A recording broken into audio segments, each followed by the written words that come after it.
One of the things that we are repeatedly encouraged to do in the tradition is to read and reflect on the Namtar, or spiritual biographies of the great lamas of the past, and especially the great lamas of our own lineage. And so one thing that we hope to do this summer is to begin to explore the lives of some of those lamas in our lineage, some of whom are basically unknown in the West. One of them in particular is probably the most important lama that you have never heard of. Lama Ridzen has mentioned his name. His name is Shenpen Taye. And I just wanted to show you, in this particular print that we have of the Longchen Ningtek lineage tree, I believe there are still some available, in fact. We have here on this side and on this side, these two lamas are the two main students of Jigme Lingpa. We recite both of their names in the Ngundro refuge or lineage prayer. This is Kunzang Shenpen, and this is Gyalwe Nyugu, Jigme Gyalwe Nyugu. Jigme Gyalwe Nyugu was Patrul Rinpoche's root guru. In words of my perfect teacher, this is the perfect teacher. It's in fact his instructions on the Ngundro that Patrul Rinpoche is said to have recorded in that text. And this lama right here is named Shenpen Taye. He was also a student of Kunzang Shenpen. In fact, he was one of the three major students of Kunzang Shenpen. He was also, as a boy, a student of Jigme Gyalwe Nyugu. Shenpen Taye was about 20 years older than Patrul Rinpoche, and he met Jigme Gyalwe Nyugu when he was a young boy. So he was also a student of Jigme Gyalwe Nyugu, just like Patrul Rinpoche, and he was also a teacher of Patrul Rinpoche. And not only that, he is the lama who was responsible for establishing the first Nyingma Shedra, which is a monastic college. So if any of you have ever been to South India, to Namdriling Monastery, or to Khetang Sampa Rinpoche's monastery in Sundarijal in Nepal, there are Shedra at both of those Nyingma monasteries. There's a Shedra at Adzam Rinpoche's monastery. There is a very famous Shedra at a place called Larungar in Western Sichuan, where Jetsunma was educated.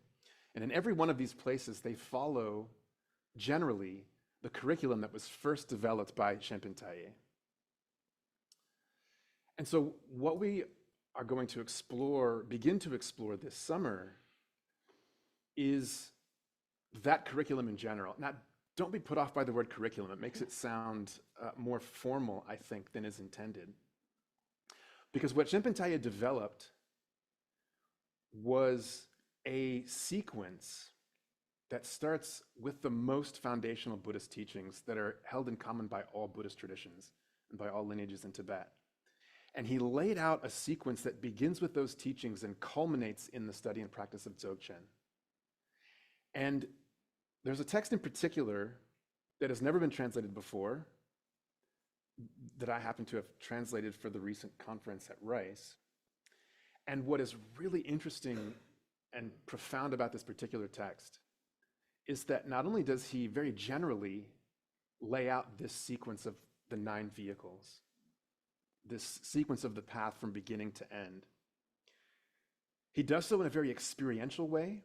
So it is not just an inventory of various topics. But what he's done is he's curated these topics from the entire sweep of Buddhist literature and arranged them in a practical sequence. And not only that, at the very beginning of this text, there's a series of verses in which he actually gives the rationale for why it's important to understand these different topics. So it isn't just that he provides you with a list of what practitioners need to know. He explains why you need to know it if your goal is to study and practice Dzogchen.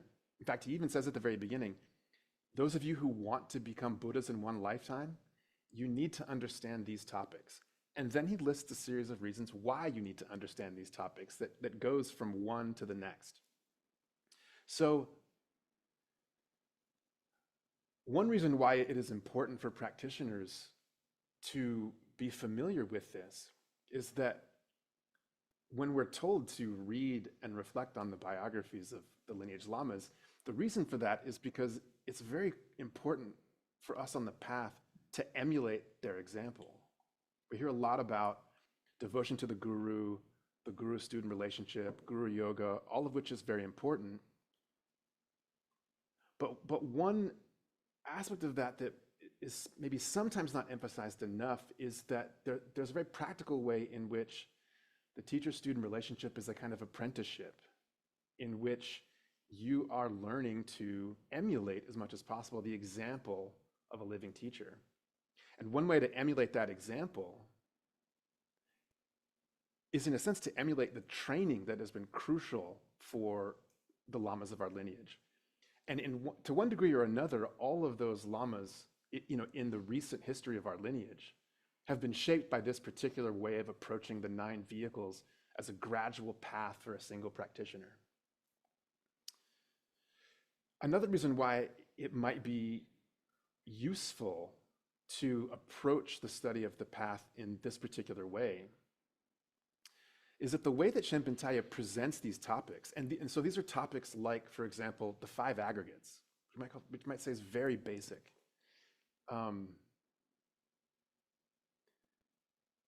He presents them in a way that, in effect, provides a template for practice.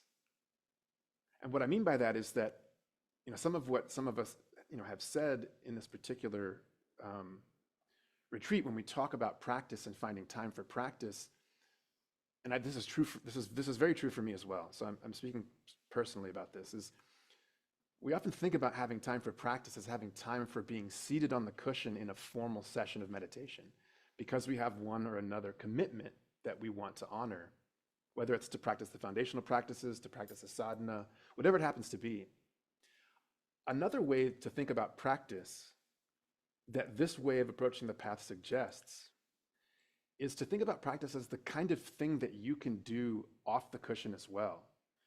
Because the way that Shenpen Taya, for example, presents topics like the 5 aggregates is as a template for investigating your own direct experience of your body and your mind. So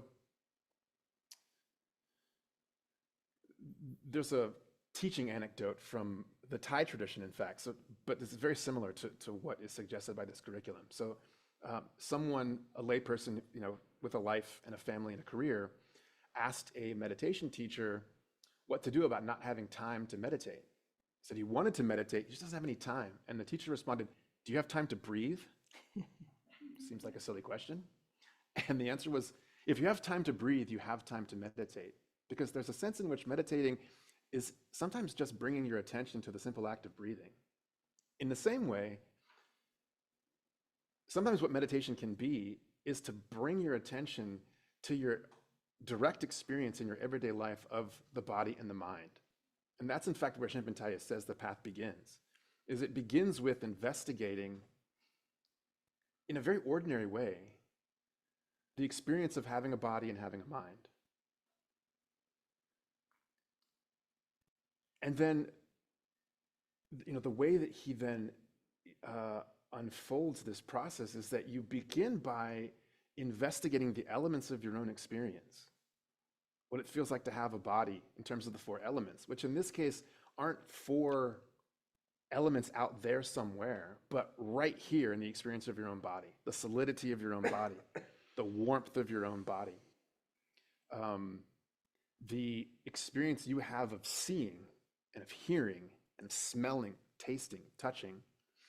And then the path moves from the outside in, because he says that it's important to understand directly, experientially, the body and the mind, so that you can begin to see the way in which you experience different kinds of phenomena, and the way in which we all have this innate tendency to think that what is out there is more real than what is in here. Or we tend to project this distinction between the world out there and the world in here.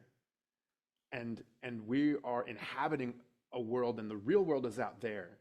And so we investigate our bodies and our minds in order to see that this distinction isn't something that we actually project, and that we invest things out there with more reality than they possess. And once we begin to see that, we can then know to turn inward, to investigate the world in here as we experience it. So really that's to say that you begin by understanding that the only world that you encounter is not a world out there objectively, but the world of your own experience.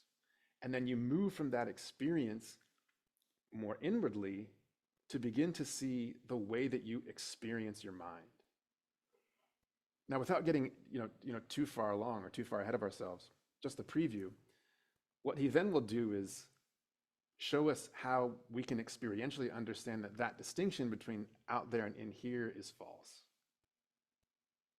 And then we can begin to see how our ordinary experience of our mind also involves a kind of ignorance and clinging.